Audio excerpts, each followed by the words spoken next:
बताना है मुझे रैशनलाइज। आपने रैशनलाइज करना है कि जो ऑप्शन आपने बताना है ठीक है, तो वो ठीक क्यों क्या है, जस्टिफाई करके दिखाना है पैराग्राफ के अंदर कौन सी स्टेटमेंट है जो ये बताएगी कि ये ऑप्शन ठीक है। चले बताएं।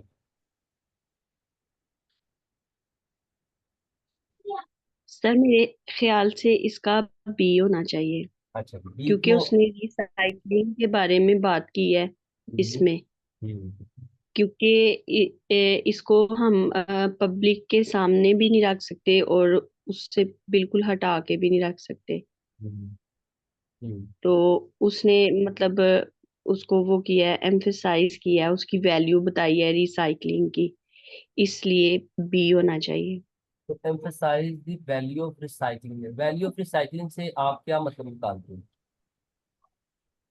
वैल्यू ऑफ रिसाइकलिंग तो बताएं। वैल्यू ऑफ रिसाइकलिंग होता है कि रिसाइकलिंग की अहमियत को बताना कि अगर आप कोई चीज रिसाइकल कर रहे हैं तो उससे क्या फायदा होगा। और रिसाइकल क्या होता है? रिसाइकल होता है कि आप एक चीज लेते हो, फॉर एग्जांपल एक पानी की बोतल को ही ले लो। एक पानी की बोतल आपने ली, उसको आपने पानी पिया, उसके बाद आपने उसको वॉश किया, आपने फिर इसको इस्तेमाल किया, इसे कहते हैं दोबारा से यूज कर रहे हैं। दोबारा से यूज करना। वेरी गुड, चलिए और अपने और मेडिसिन का क्या है, सर मेडिसिन मेरे की ख्याल से ना। One by one, sorry one by one, मैं ना आपको मौका दूंगा सबको, सॉरी। मैं जरा उनके जो आपको जी। जस्टिफाई कर दूं। अच्छा, अब ये है कि देखें, आपने ये देखा कि आपने वैल्यू ऑफ रिसाइकलिंग की हम बात कर रहे हैं, आपने वैल्यू ऑफ रिसाइकलिंग चूज किया, तो मैं उसको बता रहा हूँ कि जो वैल्यू ऑफ रिसाइकलिंग है उसे क्या कहते हैं। वैल्यू ऑफ रिसाइकलिंग क्या होता है कि दोबारा से यूज करना। अब मेडिसिन जो फार्मेसी में आती है उसको तो हमने यूज ही नहीं करना। यहाँ पे क्लियर लिखा हुआ है कि and the return medicine will not be recycled, कि जो मेडिसिन आप फार्मेसी में लेके आ रही हैं वो रिसाइकल्ड नहीं होगी। हाँ जी, अब किसी और स्टूडेंट के पास ऑप्शन है। सिस्टर आप सिस्टर बता रहे हैं जी, सिस्टर आप ही कंटिन्यू करें सिस्टर हैरी जी। कौन सा जवाब थैंक ठीक? यू। हाँ जी। सर मेरे ख्याल में ए। हाँ जी, आपने जस्टिफाई करना है कि ये क्यों ए ठीक है। जी जैसे कि पहले वाला तो ये, सी वाला तो वैसे निकल जाते facilitate public areas to it. जबकि उसने पहले ही एक्सप्लेन किया कि आपने पब्लिक से आपने अलग रखना है, जैसे कि फॉर्मेसी के अंदर रखना वेरी है, गुड, ठीक है। इनविजिबल तो होना ये चाहिए। हम कौन सी ठीक टेक्निक है, यूज कर रहे सेकेंड। हैं? ये हम कौन सी टेक्निक यूज कर रहे हैं? Elimination technique. ठीक है, हम क्वेश्चंस को, जी। ऑप्शंस को एलिमिनेट कर रहे हैं कि जो ऑप्शन है ही गलत है उनको एलिमिनेट करते जाओ। लास्ट में जो बचेगा वो क्या होगा? ठीक होगा। सी करेक्ट हमारा, होगा। हाँ जी, सी हमारा गलत हो गया क्योंकि उसके अंदर उसने लिखा है public does not have access. Value of recycling को हमने भी जस्टिफाई कर दिया क्योंकि ये यहाँ पे लिखा हुआ है कि medicine will not be public recycle. Medicine will not be recycled, yes. ठीक है, वेरी गुड, तो तो बी भी ए हमारा। इस ऐसे से कहूंगी हम्म, बताएं। कि सर एंड से उसने काफी एक्सप्लेन किया है कि आपने इंकरेज करना है पार्टिसिपेट इन द स्कीम, कि इनके हम्म, प्रॉपर इसको कैसे यूज करना है। और जो नीचे वाला पैरा है कि needles and other sharp keepers नहीं नहीं toxicity products should not be placed. आपका जवाब तो बिल्कुल ठीक है, लेकिन एक स्पेसिफिक जी। सेंटेंस है जो स्टार्ट हो रहा है, जो इस चीज को हम्म। श्योर करता है कि इनकरेज, इनकरेज वर्ड के लिए आपने सिनोनिमस लैंग्वेज ढूंढ ली है। इनकरेज वर्ड के लिए सिनोनिमस लैंग्वेज कौन सी हम्म। है? चलिए हम इसको बताते हैं, जो कभी टाइम को मैनेज करते हैं, नेक्स्ट क्वेश्चन पे भी हमें जाना है, तो हम एक से दो क्वेश्चन करेंगे। चलिए ये देखिए, अब ये जो चीज लिखी हुई है ना इनकरेज, ये दिस विल री एनफोर्स। री एनफोर्स हम कब लफज यूज करते हैं? जब हम किसी को इनकरेज करना चाह रहे थे कि नहीं आप कर सकते, आप करेंगे, वो कहता है ना जी मैं सॉरी मैं शिक्षण को करला पास नहीं कर पाया, स्टूडेंट कहता है, तो आप कहते हैं नहीं नहीं परेशान ना हो, हाँ। आप कर सकते हो, आप दोबारा उसमें फोर्स करते हैं नहीं नहीं आप नेक्स्ट ट्राई करना। तो इसे क्या कहते हैं? Encouragement, encouraging words. ठीक है, तो जब ओईटी के क्वेश्चन से आप अटेम्प्ट करते हैं तो आपको मैंने ये पहले भी बताया कि आपने ऑप्शन सेलेक्ट करने के बाद आपने कीवर्ड्स को मैच ढूंढना जरूर है। यही तो आपका टैलेंट है। आप आम स्टूडेंट्स और आप स्टूडेंट में फर्क यही होना चाहिए कि जो दूसरे स्टूडेंट है वो किसी ना किसी तरीके से जो आप ठीक करते हैं वो ठीक होता भी है, नहीं होता उनको कंफर्म पता नहीं था। आपके आपने जब ये टेक्निक सीख ली है कि जो ओईटी के ऑप्शन के अंदर वर्ड्स हैं उनका कोई ना कोई कीवर्ड मैच कर रहा है टेक्स्ट के अंदर, कहीं ना कहीं क्लियरली लिखा होगा, सिनोनिमस लैंग्वेज में लिखा होगा, पैराफ्रेज करके लिखा होगा, तो आपने वो ढूंढना सीखना है। आपने, अब मैं जब आपको ओईटी का पेपर दूंगा ना, ये जब हमारा रीडिंग बी और सी खत्म हो जाएगा एक दो दिन के अंदर, नेक्स्ट हम कल रीडिंग सी करेंगे, तो रीडिंग सी जब खत्म हो जाएगा हमारा तो फिर हम मैं आपको ओईटी स्टैंडर्ड का एक पेपर दूंगा, आपने वो ओईटी स्टैंडर्ड का पेपर अटेम्प्ट करना है, तो उससे फिर आपने बाद में अपने उसी पेपर की डिसेक्शन करनी है टाइम प्रेशर के साथ। तो आपने जितने भी जवाब ठीक कर लिए वेल एंड गुड, उन जवाब को आपने जस्टिफाई करना भी सीखना है कि आपने ठीक किए, तो ठीक वो एक्चुअली ठीक है क्यों थे। ठीक है। तो अब नेक्स्ट क्वेश्चन है ये, हम कौन से सिस्टर से कहते हैं, हमारी एक पार्टिसिपेंट सिस्टर सना डैनियल, आपने ये क्वेश्चन अटेम्प्ट किया।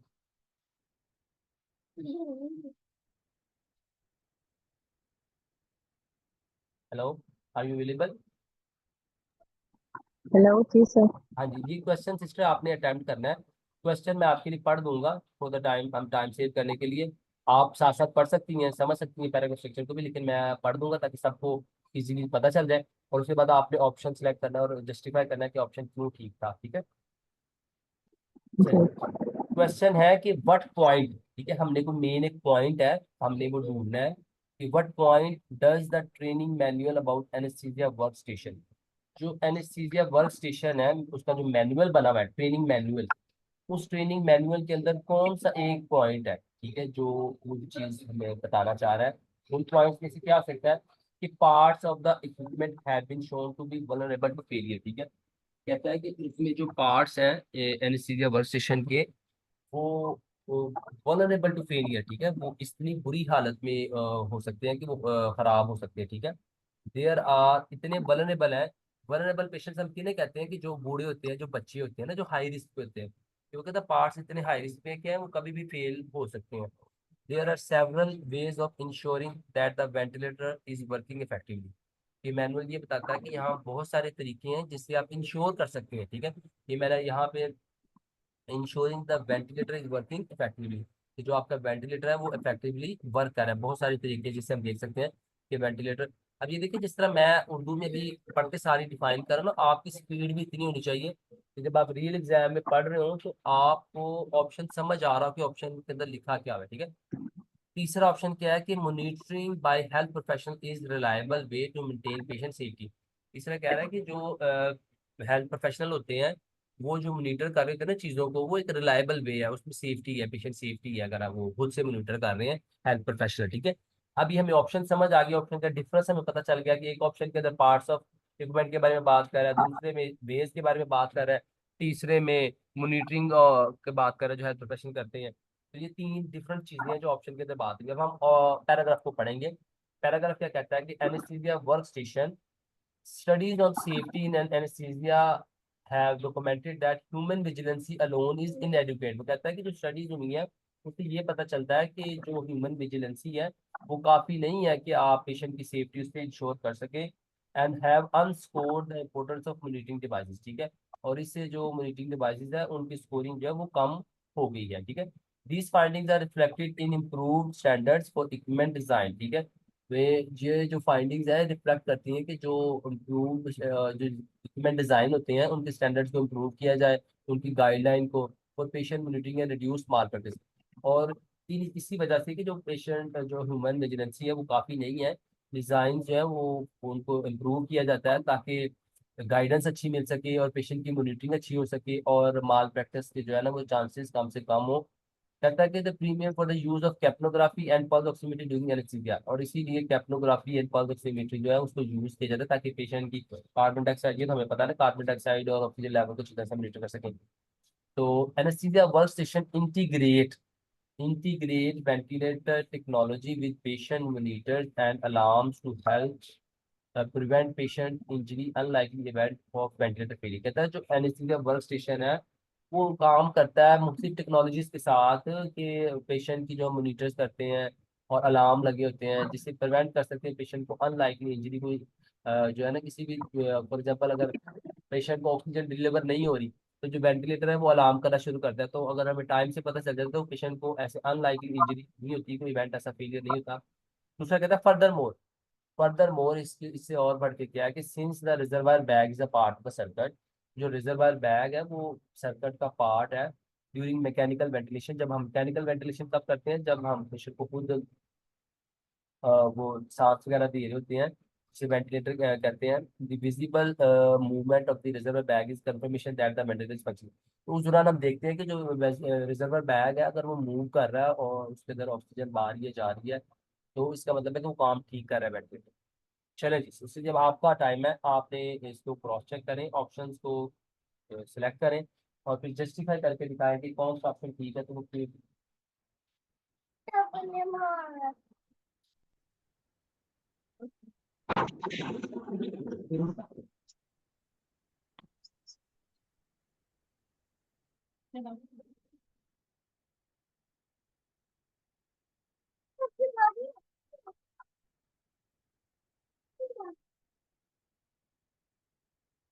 जी sister ji, are you there? Sir option B होगा। अच्छा, ऑप्शन बी है, तो आप जस्टिफाई करके दिखाएं कि ऑप्शन बी क्यों ठीक है। सर वो शायद इसलिए क्योंकि मतलब बहुत सारे तरीके ऐसे होते हैं जिसकी वजह से हम वेंटिलेटर को मतलब ये देख सकते हैं कि वो कैसे काम कर रहा है, हम्म। जिसकी वजह से हम फिर पेशेंट्स को मतलब इस चीज से वो कर सकते हैं कि उनको कोई नुकसान ना पहुंचे या आपने मुझे उनको इस पैराग्राफ के अंदर कोई स्टेटमेंट ऐसी है जो आपने मुझे जस्टिफाई करके दिखा दी, इस स्टेटमेंट के साथ ये ऑप्शन ठीक है। कोई भी लाइन, कोई वर्ड, कोई बताए कौन से केस में लिखा हुआ है पैराग्राफ में, क्योंकि देखिए आपकी लर्निंग तब होनी है। अगर मैं आपको सही जवाब बोल के बता दूं, आप भी कोई क्वेश्चन का आपसे तो वो तो ठीक है। हम जितने भी क्वेश्चन क्लास प्रैक्टिस में करेंगे हमने सीखना यही कि उनको जस्टिफाई कैसे करना है। क्योंकि जब आपने जस्टिफाई करना सीख लिया तो रिव्यू एग्जाम में आप अपने ऑप्शन सेलेक्ट करके आएंगे, आपको 90% पता होगा यार मैंने 10 ऑप्शन जो सिलेक्ट किए थे वो बिल्कुल ठीक थे, 6 में मैं डाउटफुल थी, तो आप अपने आप को स्कोर भी कैलकुलेट कर सकते हैं कि हाँ मेरे इतने नंबर तो कंफर्म है, इतने तो आ गया। इसलिए अब आपने इस पैराग्राफ में जैसे जस्टिफाई करके बताना है कि कौन से वर्ड्स हैं जो दूसरे ऑप्शंस को देखें। एलिमिनेशन टेक्निक भी आपके पास है, जैसे प्रीवियस क्वेश्चन हमने स्टूडेंट के साथ किया, उन्होंने एलिमिनेशन टेक्निक यूज करते हुए हमें ऑप्शन हमने सेलेक्ट किया। सर ये देखो ये यहाँ पे ये जो लिखा हुआ है कि अम,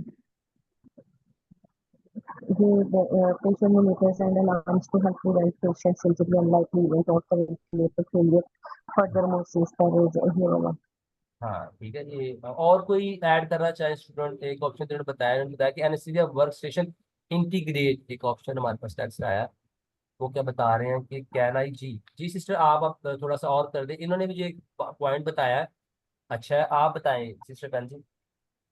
बहुत ही क्लियर लिखा हुआ है जैसे कि anaesthesia work station integrate ventilator technology हाँ जी। विद द पेशेंट मॉनिटर हाँ अलार्म जी। To help prevent the patient injury. हाँ क्योंकि जी बहुत क्लियर सिस्टर। से उन्होंने एक्सप्लेन किया है कि वेंटिलेटर जो है ना वो कैसे हमें वो अलार्म से पता चल जाता है, कोई भी अगर उसमें प्रॉब्लम आती है तो अलार्म होता है और हम फौरन से पेशेंट की लाइफ को सेव कर सकते हैं, कि उसमें हम्म। ऑक्सीजन की सप्लाई नहीं हो रही, उसका हम्म। अगर कोई चीजें रेज होती हैं तो उसको भी हमें पता हम्म। चल जाता है, यानी कि उसके हम्म। वाइटल स्टेबल नहीं है, हम्म। बीपी रेज आता है तब भी अलार्म हो रहा होता है, चले अब ये मैं इंडिकेटर। आपको एक और बड़ी इधर मजे की चीज बताता हूँ कि आपका इंटेलेक्चुअल लेवल इतना फास्ट होना चाहिए। एक्चुअली देखें, ओईटी तैयार वो उन्होंने डिजाइन ही ऐसा किया कि देखिए, आप देखिए कि आयरलैंड वालों ने एक नर्स को अपने मुल्क में बुलाने के लिए सिंपल ओईटी टेस्ट रखा है कि जो ओईटी टेस्ट पास कर लेता है ना, तो वो इधर आके एज अ नर्सिंग स्टार्ट करे, हम उसको नर्सिंग की बाकी क्वालिफिकेशन इसकी इधर ही करेंगे। उन्हें पता है कि ओईटी टेस्ट पेपर बना ही ऐसा है कि लोगों की क्रिटिकल थिंकिंग को इधर से देखते हैं। इसलिए मैं आप लोगों को इनकरेज करूंगा कि आप लोग इसको समझ जाएं। आप जब इतनी क्रिटिकल थिंकिंग अपनी डेवलप कर लेंगे ना, तो आपको किसी भी मुल्क में जाके बाद में काम करने में प्रॉब्लम नहीं होगी, क्योंकि आप वो चीज़ों को एनालिसिस कर लोगे कि ये चीज़ किससे कोरिलेट कर रही है, मेडिसिन के इफेक्ट्स वगैरह सारी चीजें। अच्छा, अब यहाँ पे देखिए उन्होंने लिखा है कि anaesthesia work station integrate. Integrate का मतलब होता है कि जो एक दूसरे की चीजों के साथ मिल के किसी चीज को लेके चलना, ठीक है। कोई उसके साथ उसको चीजों को इनहेंस कर रहा है, कुछ को हेल्प आउट कर रहा है, ठीक है। अब अगर आप कीवर्ड को मैच करें कि यार ये ऑप्शन के अंदर कहाँ मैच कर रहे हैं, अब integrate ventilator technology with patient monitors और इसको मैच करें, देयर सेवरल वेज। जब आपने पढ़ा कि सेवरल वेज है तो उधर आप ऊपर देख सकते हैं कि क्लियरली उन्होंने बताया है कि यहाँ पे all visible movement of the reservoir bag is confirmation, ये एक कीवर्ड है। ये भी एक तरीका है ना जिससे हम कंफर्म करते हैं कि रिजर्व बैंक ठीक काम कर रहा है। फिर दूसरा एनेस्थीसिया वर्क स्टेशन इंटीग्रेट, मतलब इंटीग्रेट का मतलब है कि एक चीज को साथ लेके वो काम टेक्नोलॉजी काम कर रही है। तो एक ये आपके पास कीवर्ड मिल गया। इस तरह जो कीवर्ड्स हैं वो डायरेक्टली देखिए कीवर्ड नहीं लिखा हुआ, अब आप देखिए सेवरल वेज डायरेक्टली तो कहीं भी नहीं लिखा हुआ, ठीक है। अगर आप पढ़ेंगे तो सेवरल वेज कहीं नहीं लिखा हुआ, ठीक है। इंटीग्रेट का मतलब ये कहते हैं कंबाइनली चलना, एक दूसरे के साथ मिल के चलना, ठीक है। तो अब इसलिए हमारा जो अब ये तो हमारा ऑप्शन हो गया ठीक। अगर हम दूसरे ऑप्शन को जस्टिफाई भी करें कि वो गलत क्यों है, तो सी को हम क्लियरली देखेंगे कि सी पे तो उसने क्लियरली लिख दिया है कि the human vigilancy alone is inadequate. तो हमने सबसे पहले तो ये देखना है कि जो ह्यूमन विजिलेंसी है वो इनएडुकेट है, इसलिए ये हम रिलायबल नहीं कर सकते इसके ऊपर, ठीक है। इधर इसने कहा कि रिलायबल है, उधर उसने कहा कि हम रिलाई नहीं कर सकते, इनडायरेक्टली बोला इसको।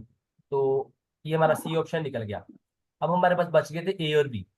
अगर ए और बी में से हमने सिलेक्ट करना होगा तो हम कैसे सिलेक्ट करेंगे कि हम देखेंगे कि ए के अंदर क्या लिखा हुआ है। ए के अंदर लिखा हुआ है कि parts of equipment have been shown to be vulnerable to failure, ठीक है। ये मैंने आपको बताया था कि इतनी बुरी हालत में होते हैं कि वो किसी भी टाइम फेल हो सकते हैं।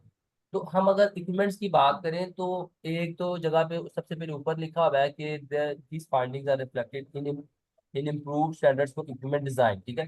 इक्विपमेंट डिजाइन के बारे में बात की है, ये नहीं बताया कि इक्विपमेंट फेलियर होते हैं, बुरी हालत में होते हैं कि फेल हो जाएंगे। इधर ये बात हुई। एक जगह और अगर बात हुई है इक्विपमेंट की तो वो रिजर्वर बैग की बात हुई है कि furthermore since the reservoir bag is a part of the circuit during mechanical belt, तो उसके अंदर उसने ये नहीं बताया कि वो फेल हो जाता है उसके अंदर, तो बल्कि बताया कि ये तो हेल्प करता है कि आपका जो वेंटिलेटर वो ठीक काम करे। इसी तरह हमारा ये जो ए के अंदर जितने भी कीवर्ड्स हैं वो भी पैराग्राफ अंदर बैच नहीं करे। तो लास्ट में हमारे पास कौन सा बचता है, बी, ठीक है। अब आप देख सकते हैं कि कितना मतलब डायरेक्टली नहीं लिखा देयर आर सेवरल वेज, ये इम्प्लिसिट वे में लिखा हुआ है कि देयर आर सेवरल वेज जिससे आप वेंटिलेटर की वर्किंग को शोध कर सकते हो। ये दोनों जो है जो क्वेश्चन है ये ओईटी स्टैंडर्ड के क्वेश्चन थे, ये मैंने आप लोगों के साथ इसलिए किए हैं स्टार्ट में ताकि आप जिससे आपको आइडिया हो जाए कि किस तरह इनडायरेक्टली चीजें लिखी होती हैं ऑप्शन के अंदर और पैराग्राफ के अंदर। अच्छा, अब हमारे कौन से स्टूडेंट रह गए हैं जिन्होंने क्वेश्चन अटेम्प्ट नहीं की? सिस्टर रुबीना। सिस्टर रुबीना, अब ये आपका टर्न है, आपने क्वेश्चन ये अटेम्प्ट कर रहे हैं, ओके। बाकी को मैं म्यूट कर रहा हूँ। दैट्स चले। तो अब ये क्वेश्चन तो हम पढ़ते हैं, तो इसमें लिखा है कि in cases of snake bites the flying doctor should be aware of, ठीक है। कि अगर स्नेक बाइट्स होते हैं, बहुत सारे केस आ रहे हैं, तो जो डॉक्टर इन केसेस को अटेंड कर रहे हैं तो उन्हें किन चीज़ों के बारे में अवेयर होना चाहिए, ये हमारा क्वेश्चन हो गया। तो सबसे पहले क्वेश्चन को समझना बहुत जरूरी है, ठीक है। जब क्वेश्चन आपको समझ आ जाता है तो फिर आप ऑप्शन को भी पढ़ते हुए आपको समझ आती है कौन सा ठीक हो सकता है, और आप पैराग्राफ पढ़ते साथ भी आइडेंटिफाई कर लेते हो।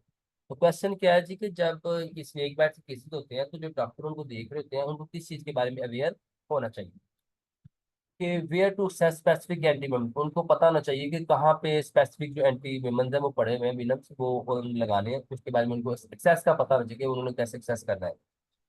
वेयर टू एक्सेस, कहाँ पे एक्सेस करना, sorry.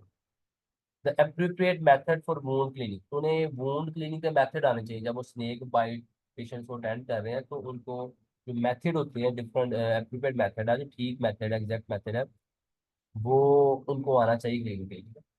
The patient most likely to suffer complication, ठीक है। उन्हें पता होना चाहिए कि पेशेंट को मोस्ट लाइकली कौन सी सफरिंग हो सकती है, कॉम्प्लिकेशन कौन सी complication most likely to suffer, ठीक है। तो उनको हो सकती हैं, वो उनको पता होना चाहिए, ठीक है। अब हम पैराग्राफ पढ़ते हैं। कहता है मेमो टू फ्लाइंग डॉक्टर, जो फ्लाइंग डॉक्टर है उनको उन्होंने हैंड रिटन डॉक्यूमेंट भेजा है कि anti venom for snake bite, ठीक है। टॉपिक है anti venom for snake bite. कहता है before starting treatment, do not wash the snake bite site if possible. Determine the type of snake by using a snake venom detection kit to test a bite site swab or in systematic in women the person's urine, ठीक है। अब वो बता रहा है कि किसी भी ट्रीटमेंट को स्टार्ट करने से पहले आपने स्नेक बाइट का जो वूंड होता है, स्नेक बाइट जहाँ पे की होती है, इसको वॉश नहीं करना। उससे पहले आपने कोशिश ये करनी है कि आप डिटेक्ट कर लें कि जो एंटी स्नेक वेनम है इसमें कौन सा था, उसकी बाइट जहाँ पे हुई है वहां से स्वैब लेके आप चेक कर सकते हैं, ठीक है। और सिस्टमेटिक आप ब्लड लेके उसकी चेक कर सकते हैं, पेशेंट का यूरिन लेके। तो यहाँ पे वो मेथड बता दें, लेकिन ये पैराग्राफ स्ट्रक्चर को समझने का फायदा है कि शुरू में वो बता के रहा है, मुझे समझ आ गई कि शुरू में वो क्या बता रहे हैं, ठीक है। कहता है कि if venom detection is not available, अगर आप ये तीनों चीजें करते हैं और वीनम डिटेक्शन नहीं होती और हैज प्रूव्ड नेगेटिव सी अगर उसने नेगेटिव बता दिया, seek advice from a poison information centre, ठीक है। अगर आपने जितने भी टेस्ट किए हैं वो ठीक है, अगर जो टेस्ट अवेलेबल नहीं है या आपने जो टेस्ट किए हैं वो नेगेटिव आ गए हैं, तो कोई भी किसी के अंदर कुछ भी नहीं आइडेंटिफाई हुआ, तो आपने क्या करना है कि जो एडवाइस किसे लेनी है, जो पॉइजन इंफॉर्मेशन सेंटर है, तो यहाँ पे ये इन्फॉर्मेशन है बस। फिर आगे कहता है कि अब देखें कि ये इन्फॉर्मेशन मेरे लिए इंपॉर्टेंट नहीं है, क्यों? क्योंकि उसने कहा है कि snake bite the primary sugar, इसमें अभी चांसेस है।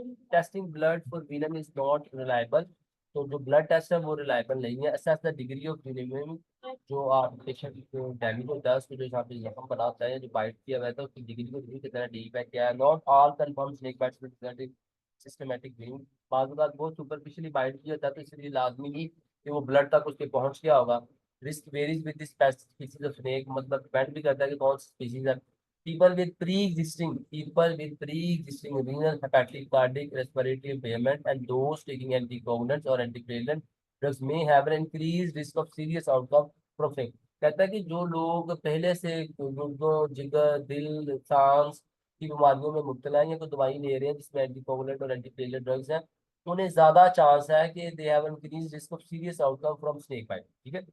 Children and also specially at increase risk, जो बच्चे हैं वो भी बहुत ज्यादा रिस्क में है for several including because of smaller body mass, उनका बॉडी मास बहुत छोटा होता है, इसलिए उनकी बॉडी में कोई भी अगर विनम आएगा तो वो बहुत जल्दी फैल जाएगा। And likelihood of physical activity immediately after a bite, ठीक है, और उनकी फिजिकल एक्टिविटी है वो फौरन ही इफेक्ट हो जाएगी बाइट होने के बाद। अब हमने पैराग्राफ पढ़ लिया, अब आपके पास टाइम है सिस्टर जी कि आपने विद इन अ मिनट हमें बताना है कि कौन सा ऑप्शन ठीक है, वो जस्टिफाई करके दिखाना है कि इसको जस्टिफाई आप कैसे करेंगे कि ऑप्शन ठीक है। तो सिस्टर का नाम मैंने ले ली थी, सिस्टर रुपीजा। जी सिस्टर जी।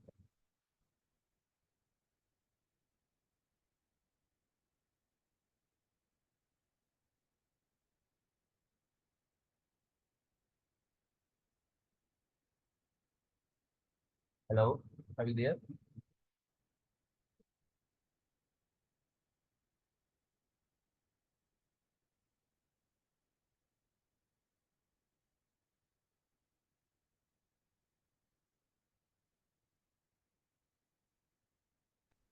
हेलो हाँ जी, जी सिस्टर जी।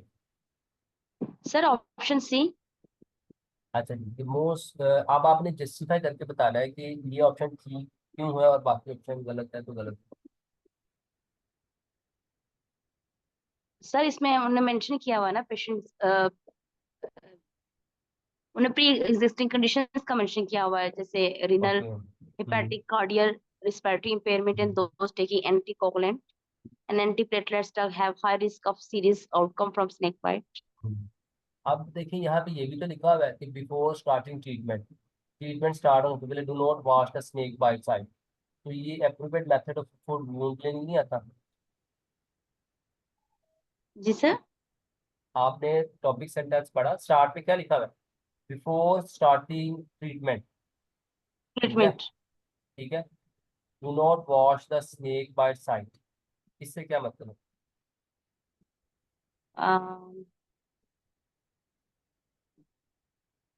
ये ट्रीटमेंट स्टार्ट करने से पहले हमने स्नेक बाइट को वॉश नहीं करना, ताकि हम तो ये क्या चीज है? अ, ताकि ये हम मेथड ऑफ, venom, तो ये मेथड नहीं है क्लीनिंग ऑफ खून का, ये क्यों नहीं ठीक है?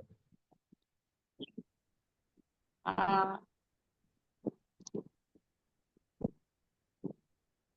सर ये ठीक है। कौन सा? ये फर्स्ट वाला, सर फर्स्ट में कैन यू क्या है? एक्सप्लेन? फर्स्ट में क्या लिखा? क्योंकि इसमें मेंशन किया हुआ है कि ट्रीटमेंट स्टार्ट करने से पहले आपने वोंड साइड को वॉश नहीं करना, ताकि आप डिटरमाइन कर सकें स्नेक हम्म, विनम को। हम्म। तो वो कौन सा ऑप्शन ठीक है तो? Option A. ऑप्शन ए तो है where to access specific antivenom. Access मतलब कि एंटीवेनम कहाँ कहाँ पड़े हुए हैं, तो उसका जिक्र तो देखा नहीं है, इतना कुछ भी पता है नहीं कहाँ कहाँ पे पड़े हुए हैं। वेयर टू एक्सेस, ये उनको पता ना चाहिए, should be aware of.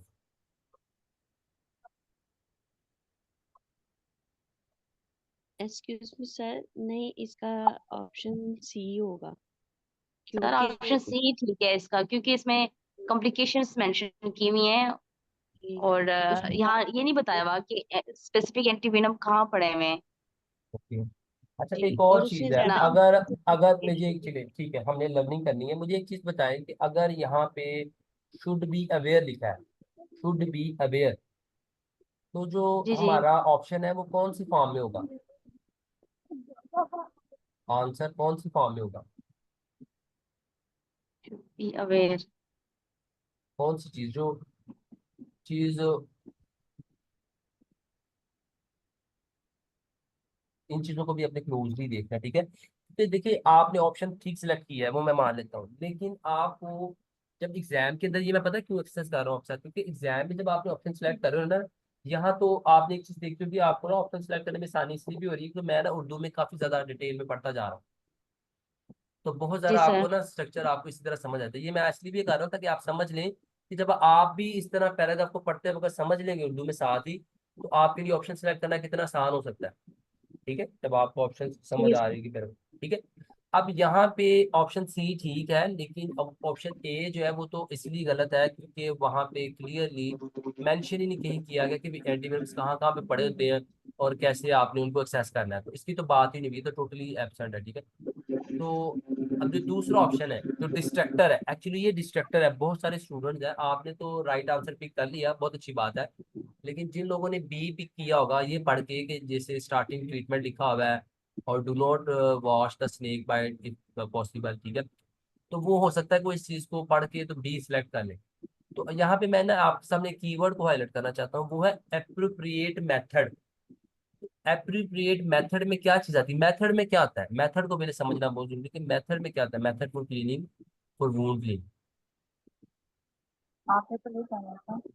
Appropriate method, देखें कि मेथड में क्या चीज होती है, कि मेथड में एक पूरा फिनोनिमा बताया था कि आपने साफ नहीं करना, आपने पट्टी ऐसे रोल करनी, स्टार्ट कहाँ से करना और एंड कैसे पे करना।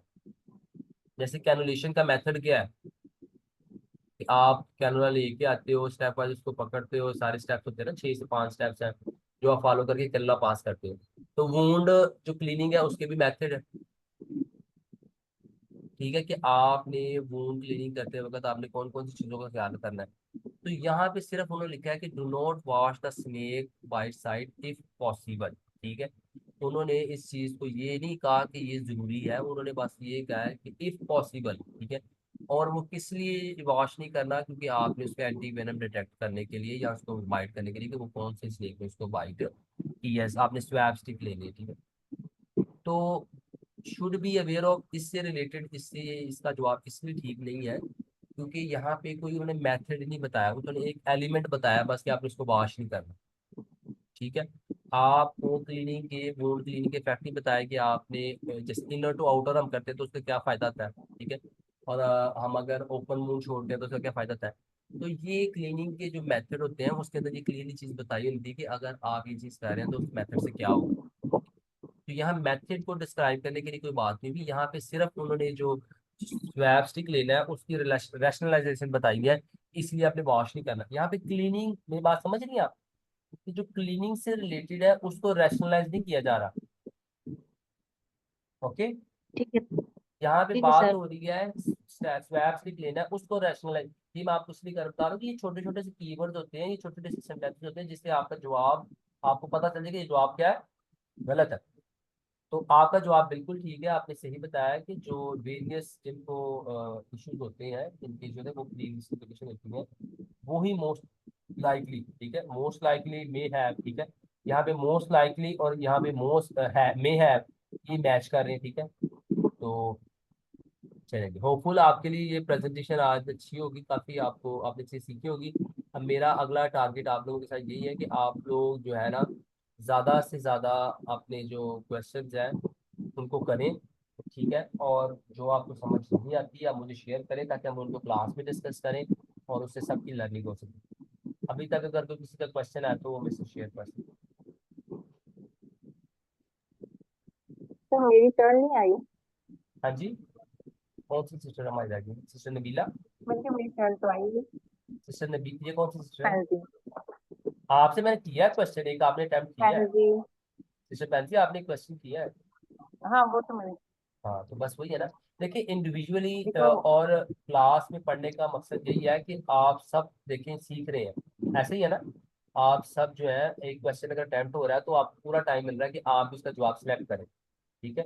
जस्टिफाई एक स्टूडेंट करता है, लेकिन टाइम सबको मिला है कि वो अपने जहन में उसका जवाब ढूंढ सके। नेक्स्ट टाइम भी जब आप जो आप असाइनमेंट जो आप मुझे भेजेंगे क्वेश्चन, मैं चाहता हूँ कि ज्यादातर क्वेश्चन आप मुझे भेजें जो आप लोगों को समझ नहीं आ रही है, जो आप लोग ऑप्शन नहीं समझ आ रहे, जस्टिफाई करना नहीं आ रहा, ताकि हम उसको क्लास में जस्टिफाई करें ताकि सबकी लर्निंग हो, ठीक है।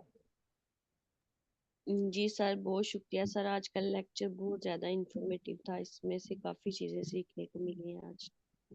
होपफुली अब आप बाकी चीजें जब आप प्रैक्टिस करोगे ना, जो आपको मैंने स्किन कैंसर की बुक एक भेजी हुई है, उसके अंदर बी और सी के क्वेश्चन है काफी ज्यादा, तो रोजाना के आप क्वेश्चन अटैम्प्ट करें, 5 5 6 6 क्वेश्चन अटैम्प्ट करें, तो उनको देखें कि आप उनको रिजल्ट कर पा रहे हैं। और फिर इसके बाद जैसे ही हम ओईटी स्टैंडर्ड तक पेपर कर लेंगे ना, तो फिर आपने कोशिश करना है कि ज्यादा टाइम अपने ओईटी स्टैंडर्ड के पेपर को देना है। रोजाना के 2 2 3 3 क्वेश्चन अभी अगर आधे घंटे में बैठ के जस्टिफाई करते हैं तो आपकी लर्निंग ज्यादा होगी, क्योंकि बहुत सारा मटेरियल पड़ा हुआ है नेट पे भी और लोगों के पास भी, आपके पास भी, जो ओईटी स्टैंडर्ड का नहीं है। तो मैं आप लोगों से एक्सपेक्ट यही करता हूँ कि आप अगर 2 महीने के अंदर एग्जाम देना चाहते हैं, तो जो 5 पेपर है ना ओईटी के, अगर आप उसी पेपर्स को सिर्फ स्टडी कर लेना, आपने एक पेपर अटेम्प्ट किया है, तो उसके बाद स्मार्ट वर्क करें। स्मार्ट वर्क क्या है कि आप उस ओईटी के पेपर के अंदर जो 16 और 6 18 क्वेश्चन है ना बी और सी के, आप रोजाना के 5 6 क्वेश्चन रख लें, रोजाना के 3 रख लें, 4 रख लें, जो आपको इजी लगता है। 6 वैसे ठीक है, 3 दिन के अंदर आप जो एक पेपर है ना अपना, उसको क्रॉस स्टडी करें। जिस तरह अभी हम क्रॉस स्टडी कर रहे हैं ना, क्वेश्चन को जस्टिफाई कर रहे हैं, कीवर्ड्स को मैच कर रहे हैं। जब आपने अपने पेपर ओईटी स्टैंडर्ड के 2 से 3 क्रॉस चेक कर लिए ना, तो जो आपका चौथा पेपर होगा ना, आप उसमें 99% श्योर होंगे कि ये जवाब ठीक है, ये जवाब ठीक है। और जब आप रियल ओईटी एग्जाम भी दे रहे होंगे, तब भी आपको पता चलेगा कि ये जवाब ठीक थे मेरे, जो मैं करके आई हूँ, इनको जस्टिफाई आप उसी का किया हुआ कि ये जस्टिफाई, ये जस्टिफिकेशन ठीक है और ये मैच होता है। ठीक है, चलिए हैव अ नाइस टाइम। और कल मैं देखूंगा, अगर मैं क्लास ले सकता हुआ तो ठीक है, अदरवाइज कल आपकी छुट्टी होगी। और मैं चाहता हूँ कि कल आप लोग ना खुद से पेपर करें बी और सी के, परसों तक फिर मुझे सेंड, कल तक मुझे सेंड कर दें, ताकि मैं भी फिर उसके लिए ना आपकी प्रेजेंटेशन को तैयार कर सकूँ। और फिर परसों हम जो है ना रीडिंग सी पे बात करेंगे, थोड़ी सी क्लासेस फ्री कर लेंगे और फिर रीडिंग सी पे बात करेंगे, ठीक है।